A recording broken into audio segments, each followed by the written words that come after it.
New Thought Media Network. We are a global broadcast network of positive music, media, and entertainment, inspiring humanity's evolution along the journey of enlightenment and creating a world of love, peace, empowerment, and prosperity for all. New Thought Media Network. Positively inspiring.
Good evening, and welcome to the Miracle of Prosperity.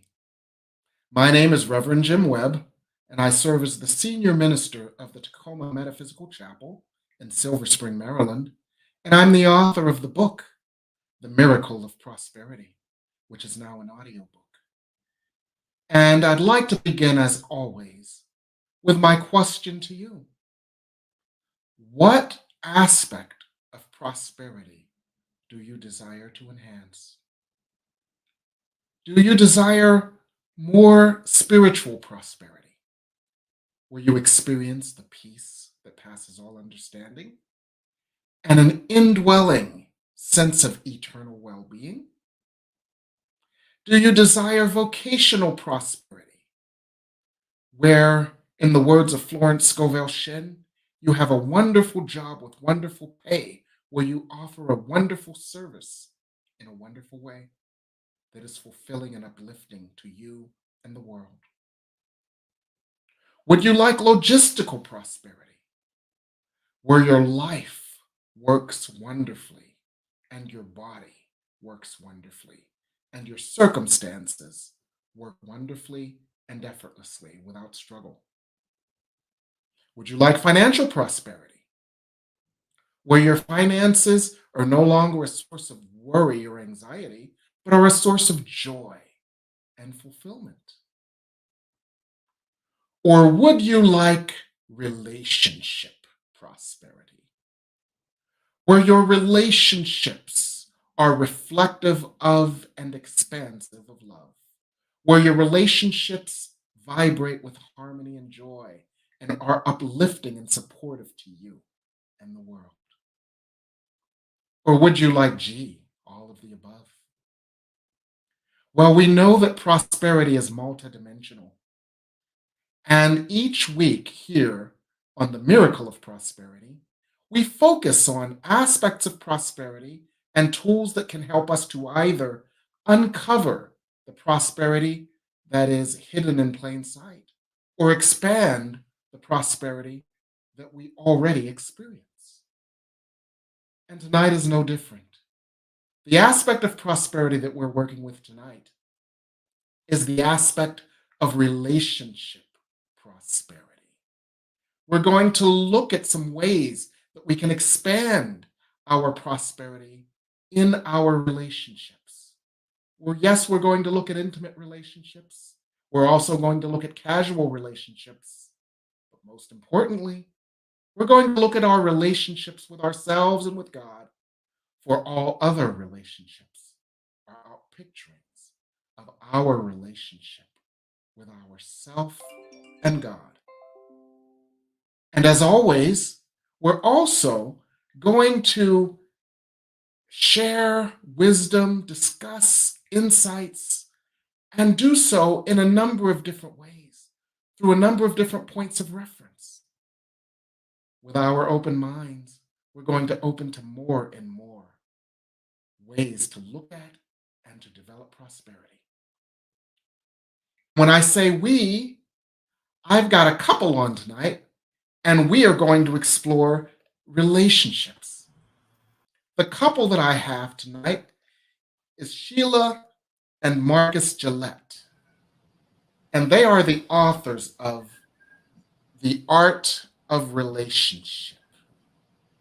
It's a wonderful book, and it's a book of channeled wisdom similar to The Keys to Enlightened Living. Now, Sheila channels a group, a collective similar to the Masters of Planetary Healing and Transformation.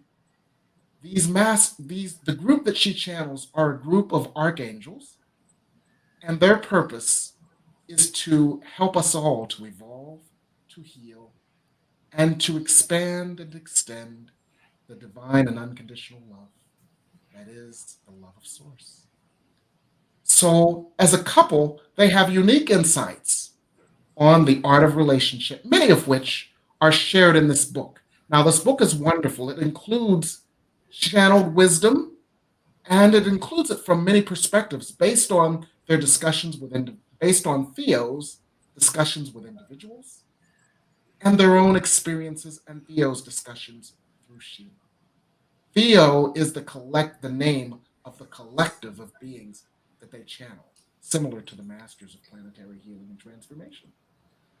So with that, I want to introduce Sheila and Marcus Gillette. They're a couple, and their coupledom gives us some unique insights as well. Good evening, Sheila and Marcus. Hi, Jim. It's good to be with you and with your family, your spiritual family here. It's really wonderful to spend this time with you. Yeah. Good evening, Jim. It's great to be with you. Pleasure to be here. It's a joy, and I'm so glad to have you. And I want to start with something that just makes my heart expand and makes all of our hearts expand. One of the things I always love is how did you meet stories? And your how did you meet story is quite wonderful because it's quite obvious that you had what I call the lightning bolt. Now, the lightning bolt is something that I first read about in The Godfather. Do you remember that book by Mario Puzo? It actually became a movie that some people tended to like, The Godfather. Well, when Michael Corleone went back to Sicily, he met this woman named Apollonia, and he felt the lightning bolt. I didn't know what the lightning bolt was then because I was 10. And so a little later, I felt my first lightning bolt. And then I recognized it as that recognition, that jolt of energy, that divine energy that is your soul literally pushing you forward because your soul is compelling you to something that your soul has yearned to experience. So I love your How Did You Meet story because it involves the lightning bolt, but our audience would love it too. So why don't you share how you met? Well, Marcus, do you want to start telling the story? It might be. I'll start and hand it over to Sheila because, Jim. So our story was I met a woman in a grocery store. Basically, that's how this started, right back in. Okay. And how it really started was Sheila writing a great book back in 1988 called The Fifth Dimension: Channels to a New Reality. Yes. And that book was published by Simon & Schuster, and it was a groundbreaking book, amazing. I just loved it when I finally read it after I met a woman who gave me a copy of it. So the long story short was that I was guided in sitting in my car in the parking lot of a Safeway here in Scottsdale, Arizona, 27 years ago, to get out of my car and go give this woman who I just had a glance, said hi to in the grocery store, and we'd gone to our various cars and didn't think anything of it until I was told to go give her my business card. And I started arguing with that little voice that I had grown to know so well, Jim. And I started arguing with my higher guidance. Why would I do that? There is no purpose. I heard again, even a little more forceful than the first time, go give her your business card. So I did. And I probably gave her the worst pickup line ever. I don't know why I'm doing this, but I'm sure maybe there's some purpose of this. And Maybe if you're interested in calling me, you're welcome to do so. Something like that. And she did call me about a week later. And it turns out that she was a friend of Sheila's from Santa Fe, New Mexico. There's a number of bits and pieces to this, kind of cool synchronicities to this story, but one of which was I had a friend of mine from college who was staying with me, who was in town from Tucson, and the three of us went out to dinner. The next time we got together, she gave me a copy of The Fifth Dimension, and she and my friend started dating together, and they lived together for 4 years. So that was a little synchronicity of the story. Anyway, I read the book. We became good friends. Her name was Donna, and we write a little bit about her in the book. And then 2 years later, she called me up, and she said, Sheila's coming to town to do a speaking engagement. Would you like to meet her? And I said, I'd love to meet her. Love the book. Loved her story. Loved the teachings of Theo in the book. It'd be great to meet her. And we did. We had a glass of wine together at the Phoenician Resort in Paradise Valley, Arizona. About a month after she called me and told me that Sheila was coming to town. Yes. And that's kind of where Sheila picks up the story. And Sheila? And I had flown into Phoenix, and a very, very good friend of mine picked me up at the airport. I was staying at their home. And so I invited them to join me to meet Donna. And the two people she said she wanted me to meet, she didn't identify who they were. So my friends and I arrived, and Donna was there with Marcus's college friend, whom she was having a relationship with. And I was introduced to him. And Marcus was the last one of us, of our group, to show up. And I've been having, for the last 5 decades, many psychic experiences and noticing different energies that affect me. And so I was sitting there having a nice discussion with the people at the table, and I felt this energy go through my body. I had had this happen enough times that I thought, where is this coming from? And I started just casually looking around to see where this energy was coming from. And I turned my head to say something to Donna, who was on my left, and this energy bolt, to your point, just went through me. And I thought, oh my gosh, what is this? And I looked to my right, and Marcus was standing there. So I felt his energy come in the building before he even showed up at the table. And that statement in many love songs, it says, "You take my breath away." Well, that literally happened to me. I could barely breathe, and I was thinking, oh my gosh, what's going on here? Of course, he was an attractive man, but it was bigger than that. It was bigger than that. Yeah. It was, I thought, oh my gosh, what's going on here? Who is this person? And I knew he had read my book. And so he knew more about me than I knew about him. So I said to him, well, what's your story? He began to speak. And it gave me a chance to breathe, literally. Catch your breath, yes. And so we can call it love at first sight. Yeah, that. But so much more. I had this sense that we had something very large to do together.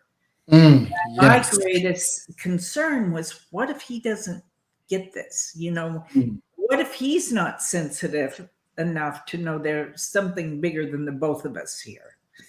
So that evening was quite interesting. And then we created a friendship, and Marcus had a couple of sessions with Theo. And then we ended up going on a trip a month later to the bottom of the Grand Canyon. We were within a group of 20 people that went on a vision quest with the Native Americans that live, the tribe there in the Supai. And that was our first date. Beautiful. Absolutely beautiful. So let me take a couple of points of this And I want to tease them out a little bit. And what I also like to do is to give people multiple points of reference, since people come from different points of view. What I want to tease out about this is that there is a grand plan that Source, God, the universe has for each and every one of us. So we need not worry or fret. As the Bible says,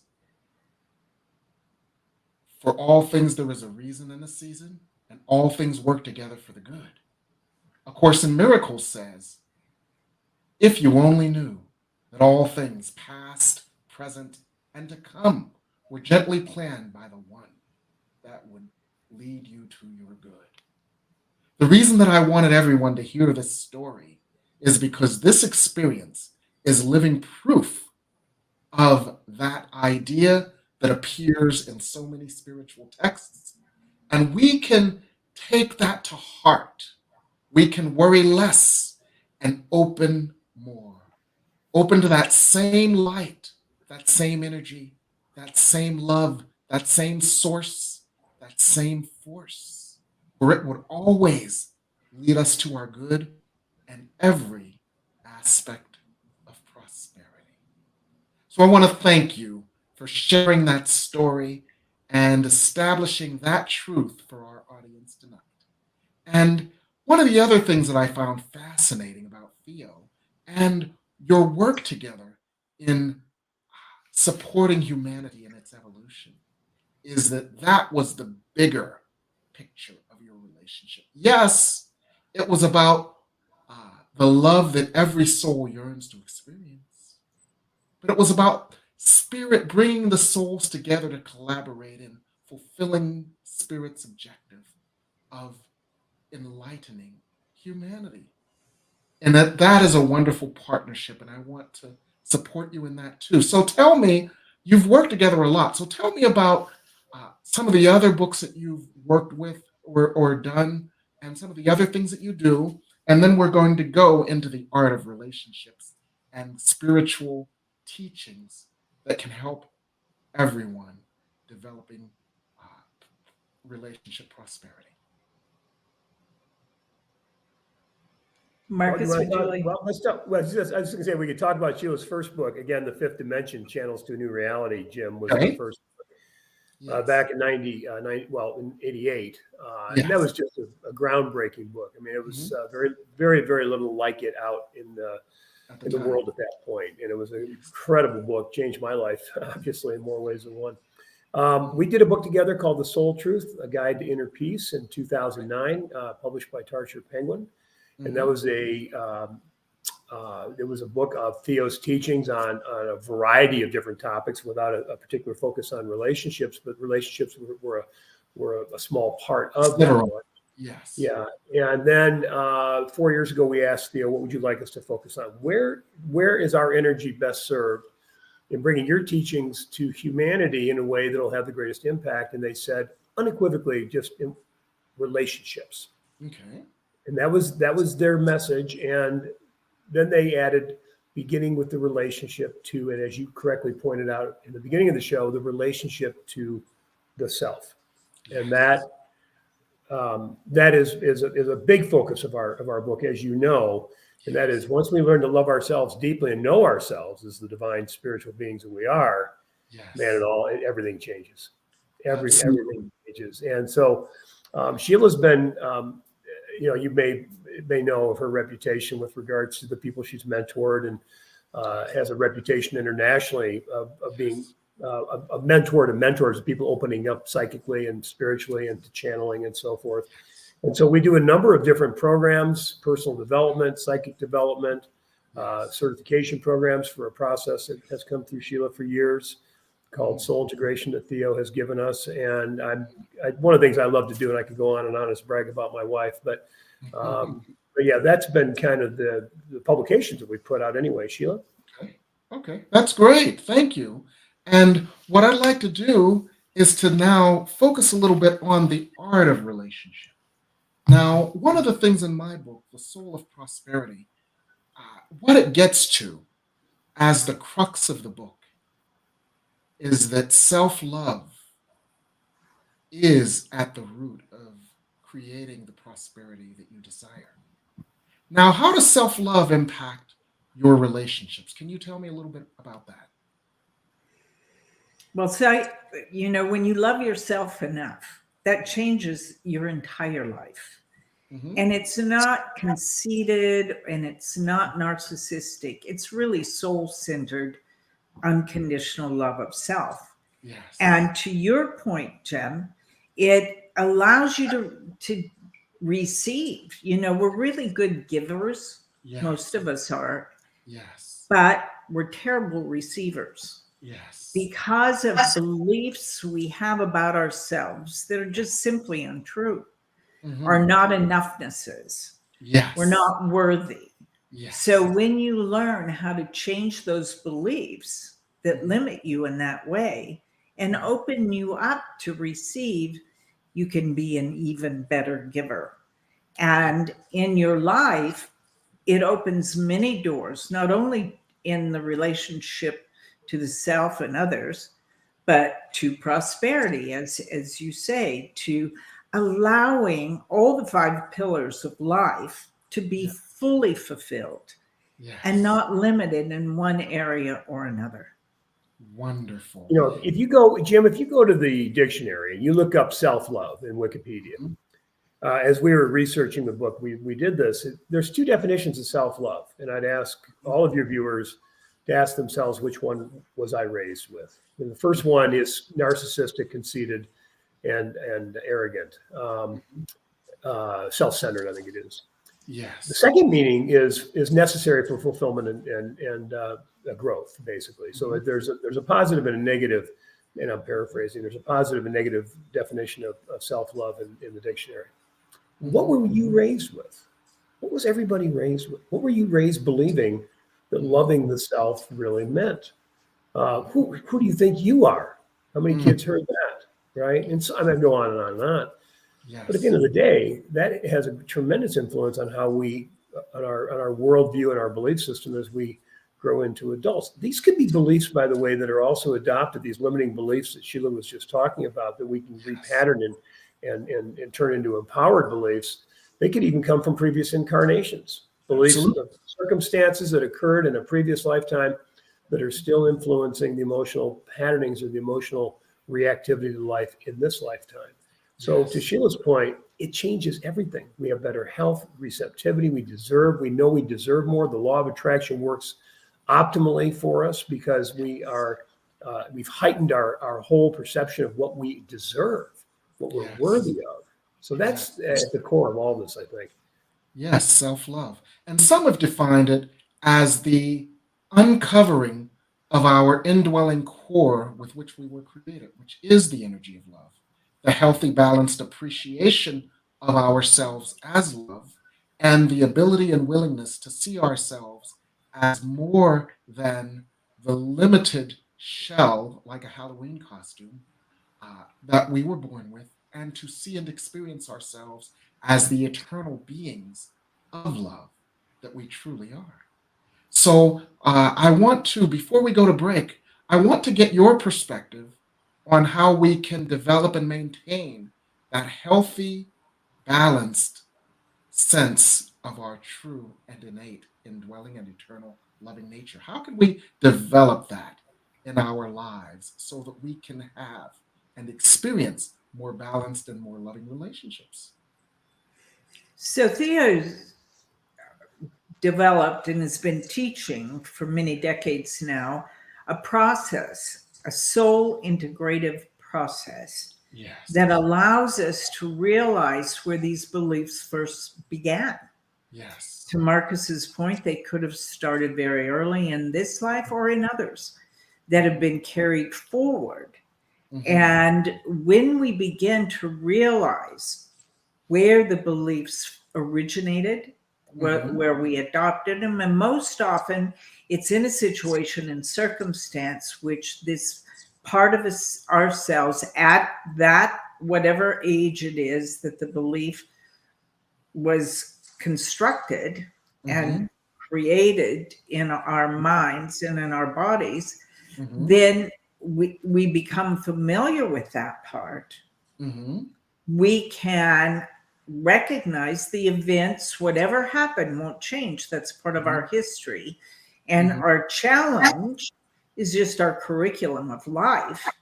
But we can change our perception and our beliefs about that event, not the event changing. So we can look for the gifts and blessings from it that have made us the strong adult person we are today, because we wouldn't be who we are without those challenges and without those parts of ourselves who had the courage to change, adopt a belief to survive in the moment.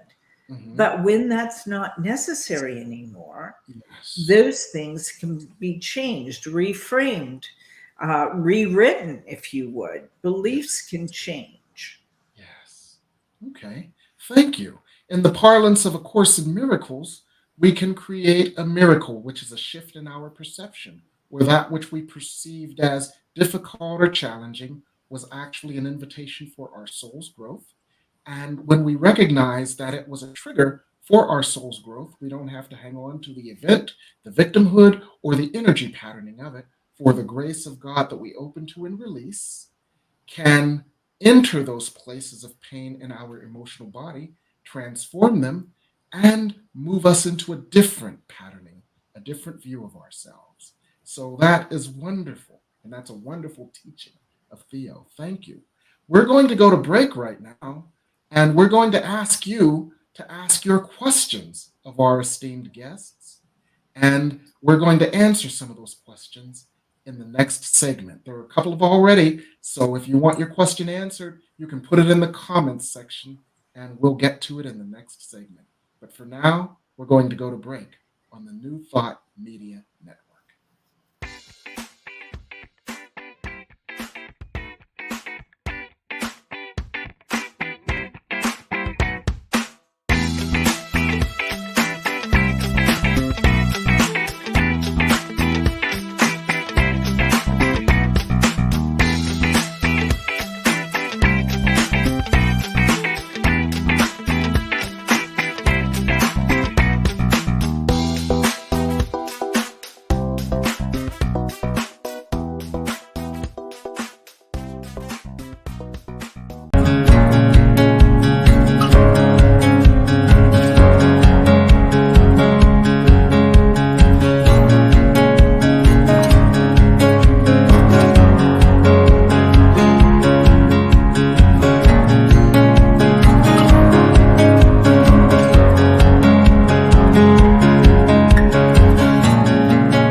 We're back on the miracle of prosperity.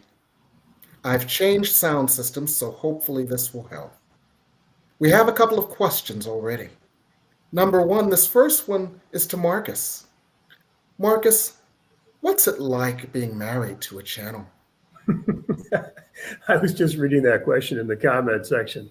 What's it like being married to a channel? Well, I can only speak to what it's like being married to this channel that's with us right now, Jim. It's awesome. It's never a dull moment in our home. We're blessed to be best friends. We're blessed to be partners. We're blessed to be soulmates. We've had some extraordinary experiences together that have, in fact, we write about them in the first chapter of the book called our multidimensional love story, where we've had multiple experiences and some early on in our relationship of having known that we've been together before, collapsing of time and space, confirmation simultaneously at the same time, and together having these experiences of knowing and being able to confirm and so forth. But it's wonderful being married to a channel, right? I mean, we've got we've got a blessed life, Jim. We get to do this work together. We were just talking about this today, as a matter of fact. We get to do this work. We get to have impact. Theo's teachings are remarkable in the transformation that they're a catalyst for, and do it together. So it's wonderful being married to this channel. That's for sure. Absolutely wonderful. And you mentioned something there, a sense of knowing. Another of our questions was someone who, when they met their husband-to-be, they had a sense of knowing, as if they had known them before, probably like a sense of deja vu. How would you address that? What are some of the reasons that could be, and what would you say about that, Sheila? Well, as Theo's taught us, that groups incarnate together to support each other's growth. Yes. So if you have any experience, like I felt Marcus's energy before he even showed up at the table when we met. But if with anybody that you meet that you think, haven't I met you somewhere before? Whether it's a positive feeling or a negative, because sometimes we have those, you can be assured you've known each other somewhere in another time. Yes. Because how many thousands of people do we meet in a lifetime? And how many people register with us? In the tens of thousands or hundreds of thousands of people we may cross paths with in our life. You can imagine it's very few considering the numbers. So if there's some kind of a registrant in you energetically, I'm pretty sure you've known each other before. Yes. In other words, your souls on some level have contracted to work something out, to grow together, heal together, learn together in this lifetime as part of your curriculum in this lifetime for your growth, healing, and evolution. And that's why sometimes we have that feeling of deja vu. Yes. Okay. Beautiful. Another question is someone is asking, how do we know when we are channeling? And this person has observed and been a part of our channel sessions that we do at the chapel. And she's noticed people floating in and out of channel. So her question is, how do you know when you are channeling? Well, there's no doubt. 5 decades ago when I started doing this work, it happened spontaneously. And channeling wasn't even a term then for this type of work. I was described as a trance medium, a direct voice trance medium.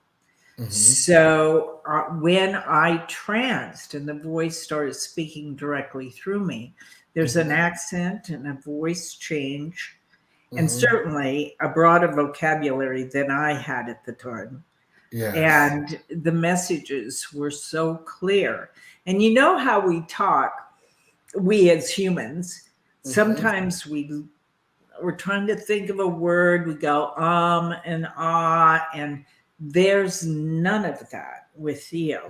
They are a direct communication that they don't search for words. They're wordsmiths. They use words very succinctly and importantly because of the vibration and the meaning of them.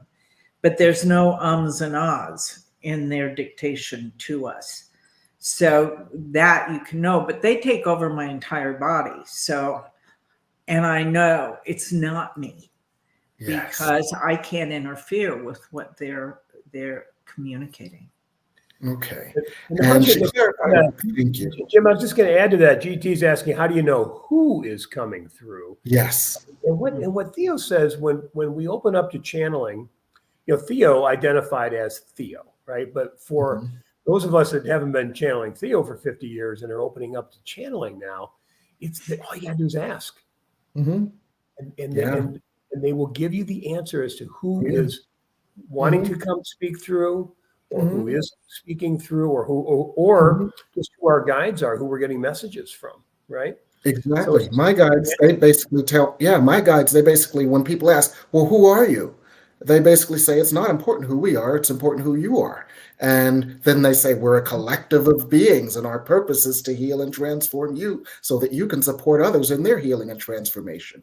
And so my guides, they just kind of almost reflect the question back on the person who is asking, because it's about our own healing and transformation. Well, to your point, Jim, Theo came through and said, we are 12 archangels, collectively known by the name Theo. We will not identify singularly because it's not about the messenger, it's about the message. Yes, absolutely. Beautiful. So let's work for a moment with what Theo has to say about how we can all continually cultivate and expand our experience of indwelling unconditional love that enables us to attract and retain the relationships that are loving and supportive that we desire. Well, let's start with a premise that any thought or belief we have about ourselves, that is anything other than unconditionally loving, is just not true. So if we start with that as a base point, everything starts to make sense. Beliefs that we have held on from this lifetime or others that don't serve us, that are limiting, that are unloving, undeserving, that's not who we are. And you've so actively pointed that out a few times here, Jim, who we really are. Theo says if you could see yourselves as we see you, there'd be no discontent, only joy and only love. So understanding that this whole spiritual journey that we're on, in our opinion, and in Theo's teachings, is all about this return to the state of being of who we really are, of unconditional love. And so that's a vibrational frequency. And that's who we are. That's who we are, period, right? In and out of the physical body. But now we're waking up to remembering it. So for us, it's just working with the soul integration process that Sheila was talking about, that Theo has been speaking about for decades, and just working with, it's just awareness, right? When we have a thought or something comes up, a fear, resistance, a lack of trust, a not enoughness of some kind. We train ourselves to know that that's not true. Not who we are. And when we can, and when we can embody that and walk in that awakened state, then we can really truly begin to embody the unconditional love that we are. Absolutely. And to give our viewers several additional points of reference to this, when A Course in Miracles calls them attack thoughts, for they attack our invulnerability. Those thoughts of fear, those thoughts of our limitations, those thoughts of doubt, those thoughts of self-condemnation, they attack the true being that we are. They diminish the true love that we are. They limit the grace that we can experience. And those attack thoughts, when we learn to catch them, address them, and another point of reference, when Wayne Dyer says, is this true? Is it necessary? And what would your life look like without this thought? That can help us to return to that state of grace and the state of who we really are. Because what we like to do is we like to give our viewers multiple points of reference, given the fact that our viewers come from a number of different spiritual disciplines. And so thank you for helping us to have another point of reference for how we can, as Marianne Williamson says, how we can return to that state of love repeatedly and continually make the choice for love. So we're going to take another break, and then we'll be back with one last thing. And that last thing is going to be fun and surprising. But for now, we're going to take a break here on the New Thought Media Network.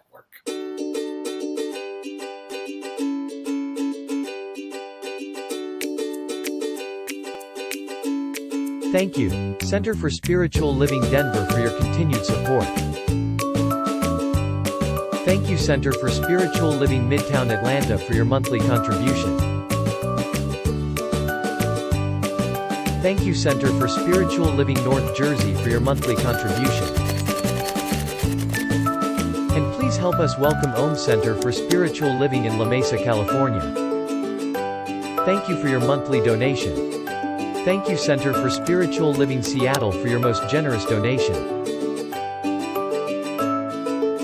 And a special thanks to Hefferlin Foundation for your generous technology grant.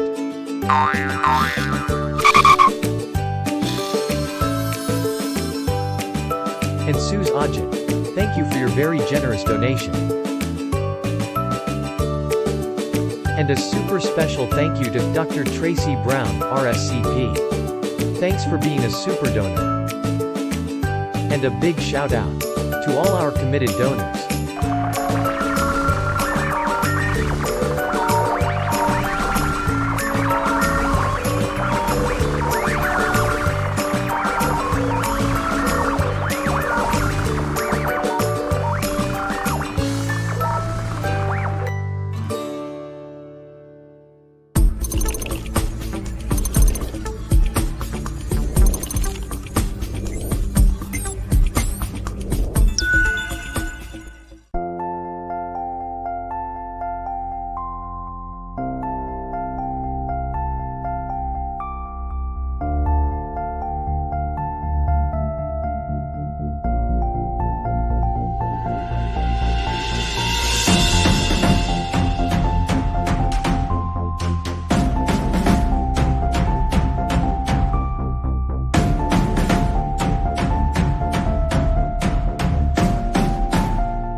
And we're back on the Miracle of Prosperity.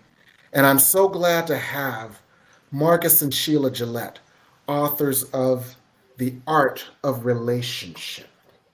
And this is a book of channeled wisdom.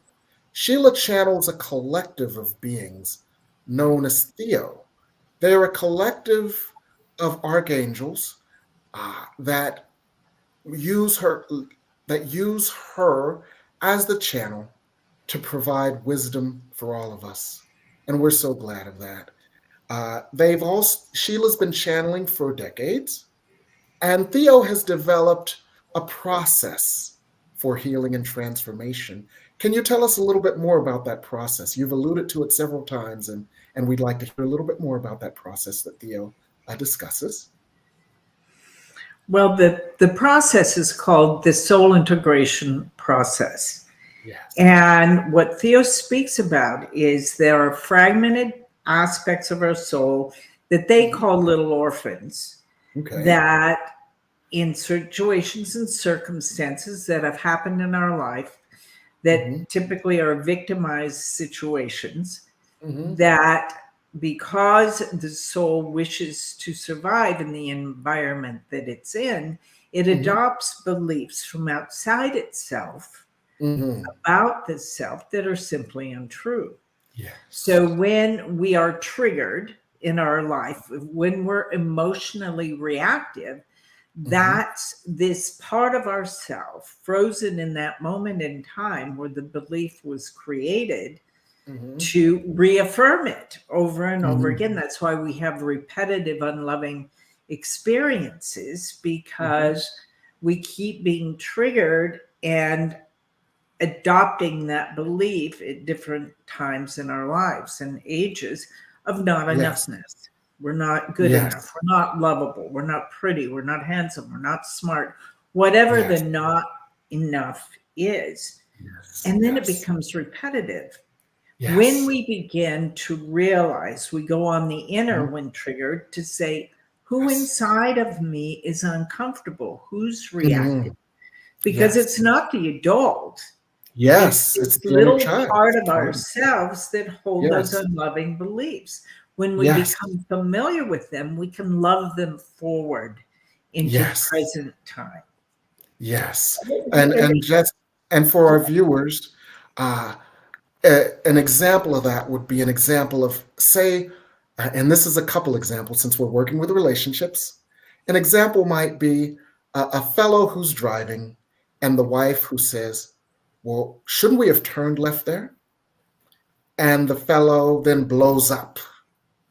And the fellow was blowing up not because the wife gently suggested that perhaps they should have turned left there, and she said it 3 times before, but he didn't hear her. But the fellow blows up because in that moment, that fellow is a 7-year-old bringing back the wrong tool from the tool shed to their abusive alcoholic father who berates them.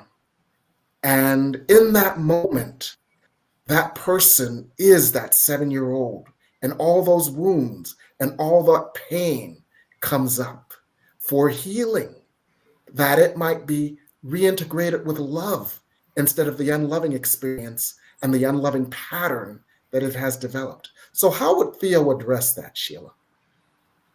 So how Theo would address that is going direct to the event, the experience. It's not reliving it, going down the rabbit hole of the emotions one's already gone through, but it's being the witnesser.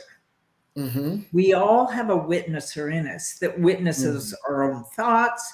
Who is that witnesser in you? That's the one that comes forward to recognize, oh, it's the 7-year-old. Yes. And the adult self can then say, I'm here and I love you.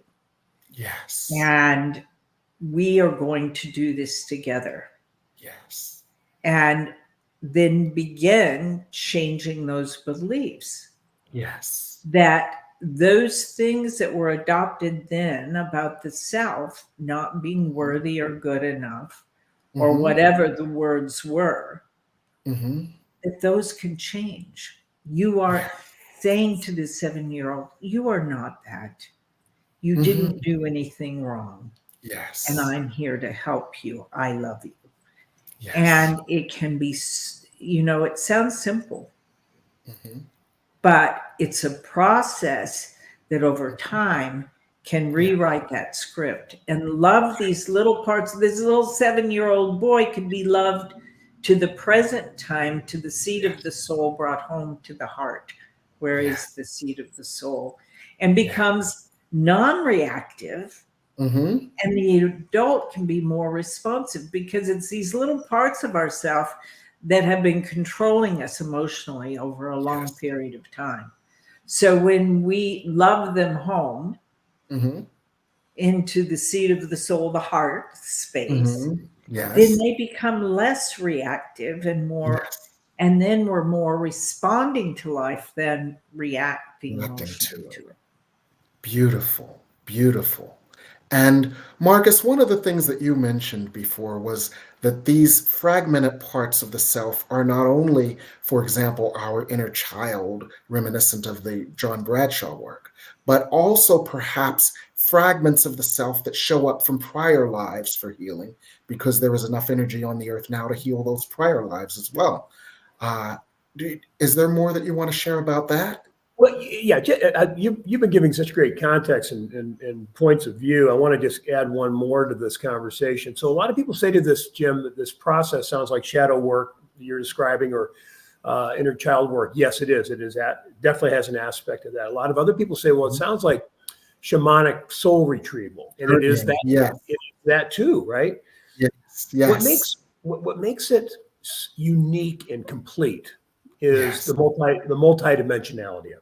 Right. Yes. So specifically to your question, and it's so illuminating when you could be examining your life. You could be in a reactive state. A 7-year-old shows up, but there's nothing in this lifetime that you can recall, or maybe you had a great childhood in this lifetime. You know, you didn't have an alcoholic father. You had loving parents, whatever. Yes. And so you can go a little deeper, and it's a meditative process. It's kind of like doing your own little personal shamanic journey. Doing your own shamanic journey, yes.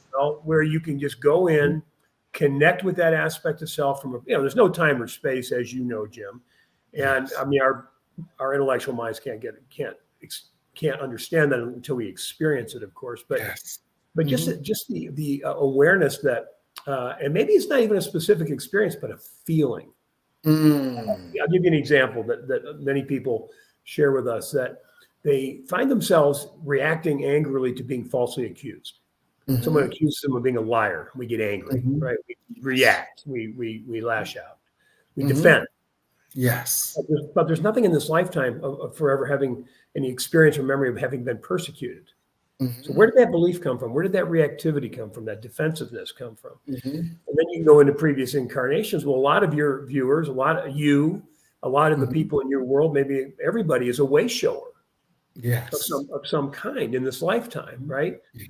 We're here doing the spiritual thing together and sharing and assisting others and transforming. And so those types of people oftentimes have had, because it's a soul archetype that shows up lifetime after lifetime after lifetime, to be the healer, the artist, the priest, the sage, the teacher, whatever it might be. So we can just go back into, like I said, into the experience with intention and asking to connect with that part of self that had that experience in which a belief was adopted because of persecution in a previous incarnation, to use that as an example. Yes. Okay. Wonderful. Well, I want to thank you both for such wisdom and illumination. So what are you guys working on these days? Well, now we're working on promoting certainly the art of relationship, discover the magic of unconditional love. We're promoting that. But we do many, many, many programs. We are completing the year with a year-long program, mentoring program that we have with Theo, and also a 6-month certification in the soul integration process that many people found beneficial and want to further that in the world by putting that tool in their toolbox, doing their work. And we have a program just coming up that's the Art of Relationship 2-day virtual retreat at the end of it. So if any of your listeners, viewers here have an interest, they can go to the website and check that out. So we're constantly having programs and working with people on a very deep level. And I saw a question from one of your viewers that asked, how often do I work with Theo? Every day. Every day. I want to add one thing. I'll add one thing real quick. When that link comes up, Ask Theo /love, that's asktheo.com asktheo.com/love. And that's where we have a free guided meditation and the opportunity if people would like to purchase a book. But it's asktheo.com/love. They left the .com. I just wanted to clarify that. Well, thank you. And there's a goodie waiting for people who hit that link, right? There is. Okay. Always have a carrot. Like Disney World at the end of the ride, always let them off in the gift shop. There we go. There's a correct link. Thank you, Michael. Appreciate that. There we go. Yeah, and we have a guided meditation, a Theo guided meditation called Vibrant Relationships. And that is our gift to your viewers. And if they are interested, they can also, there's a link there to purchase the book as well. Beautiful. Beautiful. Sounds like you're working on some wonderful things right now. We're enthusiastic. We truly are. We love what we do, and we love the people we work with. And we so appreciate you having us here today to share the wisdom of Theo, to share what we do in the world. And we really appreciate what you're doing in the world, Jim. It's such a gift to be able to serve others and to assist people to love themselves. Absolutely. It's such a wonderful thing. You know that question that is often asked, what would you do even if you didn't get paid? And it is exactly this. And it's a wonderful gift to receive and give. There's a lesson in A Course in Miracles, lesson 108. It's repeated several times throughout, but it is giving and receiving are one. And the more we share, the more we receive. And you guys have shared such wonderful wisdom tonight. I know you will be blessed. And it's been a blessing having you on and having an opportunity to share another perspective on the wisdom that we all seek and the wisdom that we can all benefit from as we all are on our journey to a deeper level of prosperity. So I want to thank you for being guests tonight on the Miracle of Prosperity.